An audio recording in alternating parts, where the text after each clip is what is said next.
before getting to Brazil, I think I kind of thought that, I thought, man, it's Brazil, you know? Everyone gets baptized in Brazil, like it's got to just be full of members. And I was wrong. It's, the church is pretty small there, especially in that area. I mean, the Juiz de Fora Mission was created in July of 2013. Yeah, 2013. And it was split between the Belo Horizonte mission and the Rio mission. And so the Juiz de Fora mission covers two, kind of the border between two states. One state is Minas Gerais and the other state is Rio. So, and it's interesting, there's a big culture difference kind of there too. And the church is generally a little bit stronger in Rio because that's just where they've had more missionaries. And in southern Minas Gerais, it's not as strong, but it's growing a lot. There are a few stakes and a few districts, and generally, like, ward size is smaller. For example, my first ward, there were about 100 people. And that was a strong ward.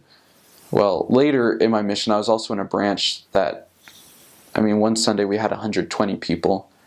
So, but it was in a district, so it couldn't be a ward. Anyway, and so that's kind of different as far as it goes, because in the U.S., wards are generally a little bit bigger. But so the area is growing a lot. As a mission, we had a goal of baptizing 100 people a month. And while I was on my mission, we exceeded that a couple times.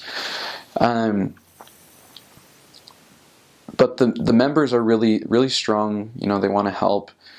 So in Minas Gerais and in Rio too, especially in Minas Gerais, there are a lot of Italian influence, and it's very Catholic there. We think of South America, and it seems all very Catholic to us because we're in the U.S. and it's very Protestant. But it's very Catholic. Saints and statues and stuff are a big thing. But it's interesting, the Protestant evangelical aspect is very strong also. So you'll be walking down the street and there'll be little garages on the side of the streets with their doors open, and they'll be filled with little plastic white chairs. And there'll be an evangelical preacher and they're preaching, and they'll all be speaking in tongues, and they'll be healing people and casting out evil spirits. And so it's an interesting aspect because there's not really a kind of a moderate Protestant church there. I would say it's all very evangelical, very strong, very, very charismatic. And so that's an interesting aspect. And you're just walking down the street and you can see everything going on in the church because, like I said, it's just a kind of a garage that they fill with chairs, and that's what it's like. In Rio, in the state of Rio, there's a little bit more influence of what's called macumba, which is kind of a dark magic kind of thing where they sacrifice animals and kind of call the spirits to do their bidding. Anyway, some people practice it for good and some for bad. So you kind of just stay away from those situations.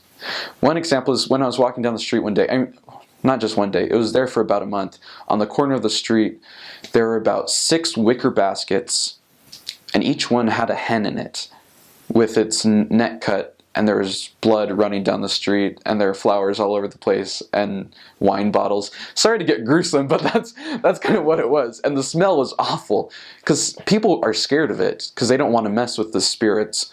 And so people just left it for like a month, and it just had this terrible rotting smell, and we had to walk past it every day.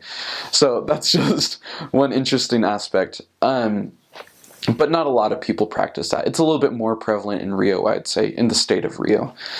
And the people there are very friendly, even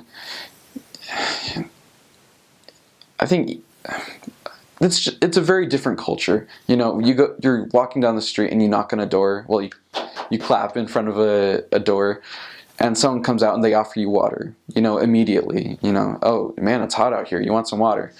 You know, so the people are very friendly.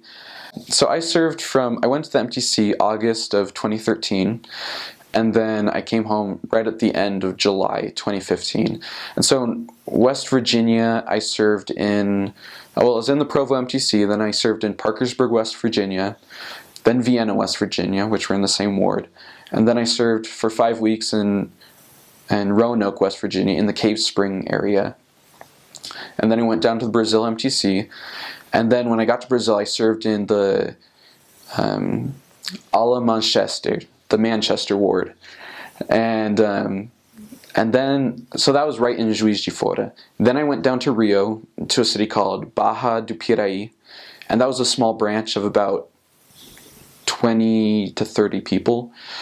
Then I went back up to Minas Gerais, and I served in a city called Três Corações, which was in a district, and that branch had about 100 people attending.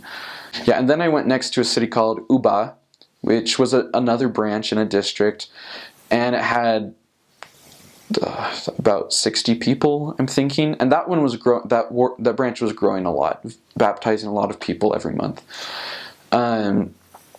And then I went back to Juiz de Fora, and I finished up my mission in an area called Grajaú. And then I came home.